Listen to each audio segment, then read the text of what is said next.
We have a foundation bill which does work around climate. It's called Rain Matter. Uh, just for the sake of not having this debate publicly, let's between us assume climate change is real. I've heard you speak about the Breakthrough Energy Fund. Energy transition appears to be a big opportunity for young entrepreneurs to work in over the next decade. Are there any sub facets of that? If I were a 22-year-old boy or girl wanting to build a career in energy transition, where do you think there are most tailwinds? What factor should I focus on? Well, because the sources of emissions are so broad, we need deep innovation in many, many areas. So for electricity generation, we've got to make solar cells better. We have to make off-wind cheaper. There's probably something dramatic that can happen in nuclear fission. Hopefully something dramatic that can happen in nuclear fusion. In the long run, that may be the cheapest source of electricity. Now we have some companies trying to get there.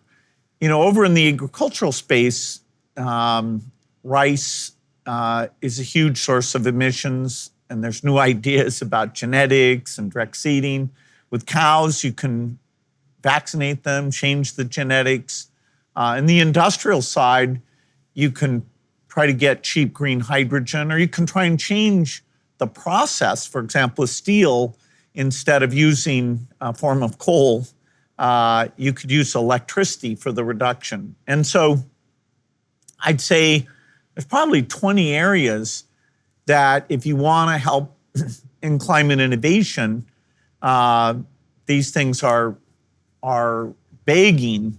And I think it will be startups, and of course they'll have tie-ups with big companies, but the open-mindedness, most of these breakthroughs won't come straight out of the big companies. Is there a starting point though? Let's assume I have no capital at hand and I'm 22 starting off in Bangalore. How do I go about attempting to be a part of the energy transition solution? The ideal is actually to find a philanthropist.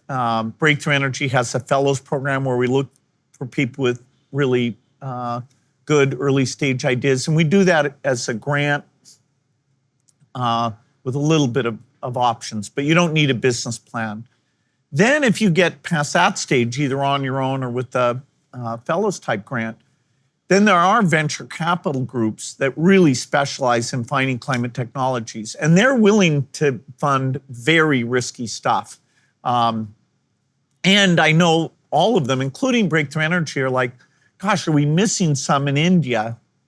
And so, there's a network.